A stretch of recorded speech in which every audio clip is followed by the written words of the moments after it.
South Africa's hospitality industry at large acknowledges that there's a skills shortage in the sector. Joining us now to look at some of the ideas in closing these gaps is Chef Khoza, who's also president of South African Chefs Association. And with us in studio, we have Chef Pieter Malan, a South African bronze medal winner at the ICA Culinary Olympics in Germany. And he's here to tell us more about the expectations of becoming a chef. Gentlemen, welcome to you both. I'll start with you, Pieter. First of all, congratulations, a bronze medal winner. Thank you so much. I'm sure you cook up a storm. Just take us through what it takes to sit with that kind of medal as a chef. Well, if I talk to someone about it, it's pretty much the same. If you look at the normal Olympics, when an athlete needs to practice their skills and go in every day, with the mindset to come back with something home, I think it's absolutely the same. So it's months and months of practice, and also just to understand the discipline that you are competing in. There's a lot of different disciplines that you can compete in the Olympics. So it's not something that just happens. I mean, you can be a great home cook, but you can't be Olympian, right? Of course, although we do try. Let's bring in the president of SA Chefs in this conversation. James, thank you so much for being with us. Now, as a SA Chefs president, you probably have an in-depth understanding of the shortage of skills within this industry. Can you explain to us just possibly the current status of skills shortage that currently is in South Africa? So thank you for actually bringing me into this conversation. It's actually bad at the moment. You find that hotels, poach from each other. You find that an advertisement sits for 3 months before it gets filled up. So it's actually the manner of which hospitality is right now. It's a global issue actually. It was also exacerbated by COVID. COVID actually opened up our inefficiencies, if you want to call it that way. I think at the moment there is more of willing people, and maybe employable people. But the problem is there's no mentors to skill those people to gather those skills that's necessary to work in this demanding landscape. And to wrap it up on that is that if you look at it, the challenge that we have now is that most of our guys that were skilled, either they actually changed careers because of COVID, because we sat at home for almost 3 years doing nothing. So we got used to sitting at home, and that life-work balance. We started to having it back. So when the industry opened it up again, it was a problem for those guys that were used to sitting at home to come back into hospitality, knowing the notoriety of our workplaces. And it is what it is, but it needs all of us to come together and try to mitigate solutions to fix it. Most certainly. I mean, in citing all of these challenges, how much of a challenge is access for young potential chefs who want to come into the industry and become a part of the sector? James? I think the problem that we have right now is that, the young guys, they are quite a challenge because the opportunities are there.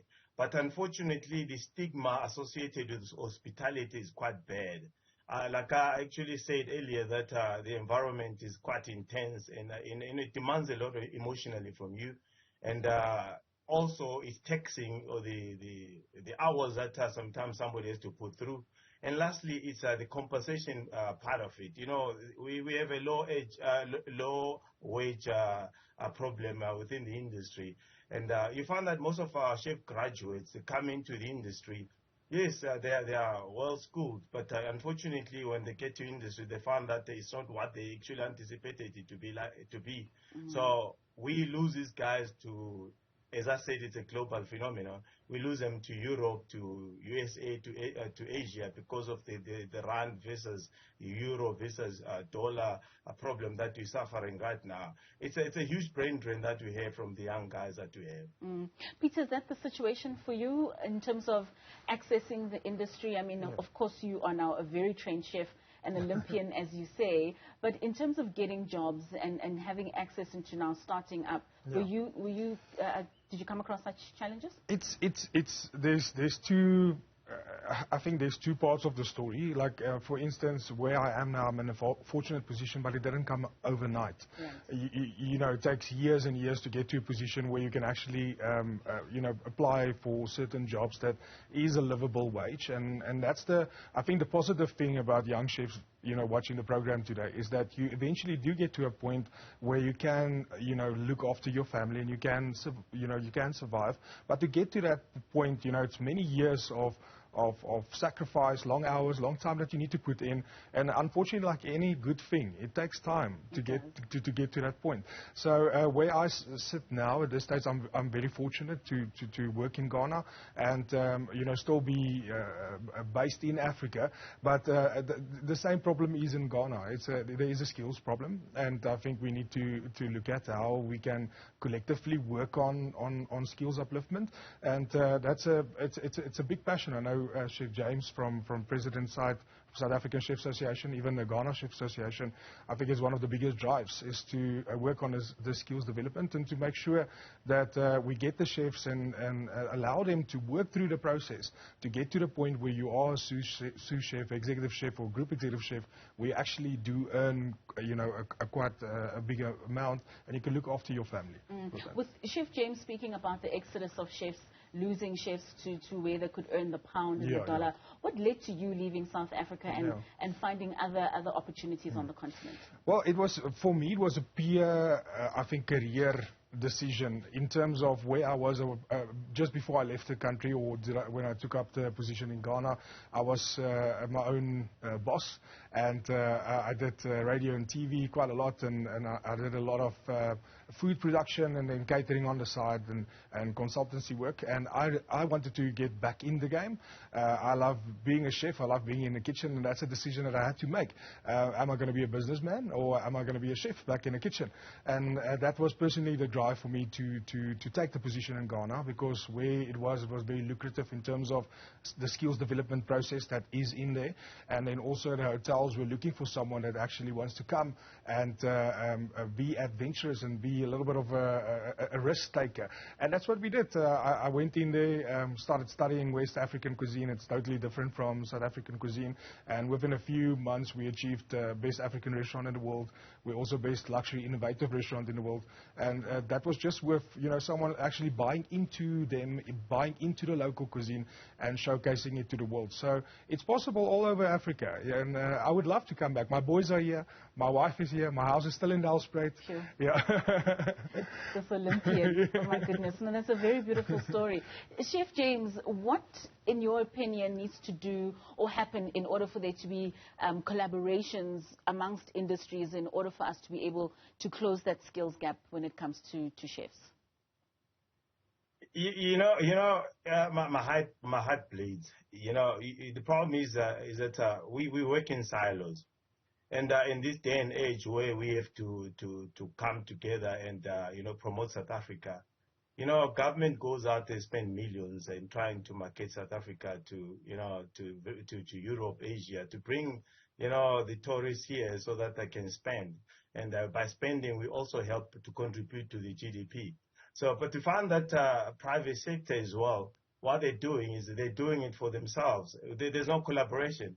So for me, it's just for both parties, government, private sector, and educators to come together and sit and we debate and interrogate this matter, because it's critical.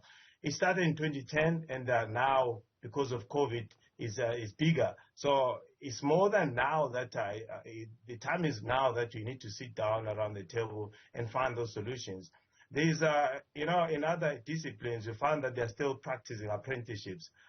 But in our trade as chefs, it stopped, because companies feel like if they train somebody, they get snapped up by somebody who actually doesn't want to spend on training, budgets.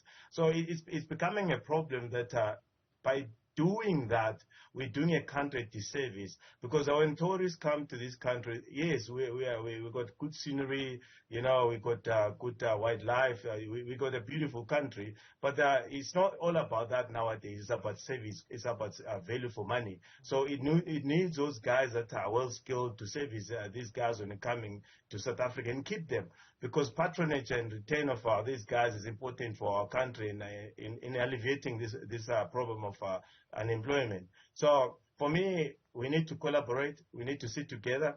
I think we need to do an industry apprenticeship with everybody involved. And, not one company doing an apprenticeship for themselves. We need to collaborate and do a country, government, private sector, educationers. Together, we need to actually do this program together. So in 2-3 years' time, I think we'll eliminate this problem. And any initiatives and programs that SA Chefs is currently undertaking to close this gap? Like a non-profit organization, we rely from other parties to help us. But remember, the country now is, from one economic problem to the next. So it's a problem to have somebody to help us. But currently, we're pushing designations. Designation means that anybody that is trained, by being designated by SA Chefs, it tells whoever the prospective employer that the guy can be, or the person can be trusted. So we actually now promoting designations. We will in the future also do trade testing as well, like other trade disciplines, making sure that everybody that is trained, it comes through to us, and you spend some time with us, then we vet them. We take them through, the motions to check that they're really trained, or they're not trained by fly-by-night schools. They are really trained by professional schools, that they are ready for industry. That certificate they hold, or diploma, whatever they hold, if they think they're chefs, SA Chefs is there to make sure that indeed that person is. As a parting shot, Chef Pieter, I mean, you working in a different markets in the continent, diversity and inclusivity is a very important way of merging these skills together. How can the sector sort of attract a diverse pool of talent in order to close this gap? I think one of the things that Chef James mentioned is definitely the involvement of private sector. If it wasn't for private sector, I wouldn't have been able to go compete in the Olympics. And, that's one thing that we need to really look at, as that how do we get that tourism being one of the biggest financial injections that the country have, or Africa have. And a big part of that plays F&B, or food and beverage part of it. So if the private sector enjoys that benefit, we need to look at really how do we get them involved, and then really focus on this inclusivity that you're talking about. I think we sit in a day today where we are blessed to see a really inclusive management in the South African Chef Association, and where we see a real Africa being represented. I mean, you got Afrikaans people, you got Zulu, Swatis, you got Indian people, you got everybody represented there, yes. And all of us with our different food cultures are being represented, and that's I think the awesome thing about, if I talk about the South African Chef Association. But when the private sector understands how important it is for them to get involved, then they will see just the beautiful benefits that they will get out of it. And I take this as an example. Once again, if it wasn't for my private employer that backed me in this, then I wouldn't have sit here today. All right, gentlemen, thank you so much for your time. Chef James, Chef Pieter, we really appreciate the time that you spent with us today. Congratulations once again on your ICA bronze medal, Olympian, cooking up a storm. We hope to see more coming out of both the association and from you. Thank you so much for your time. Thank you so much.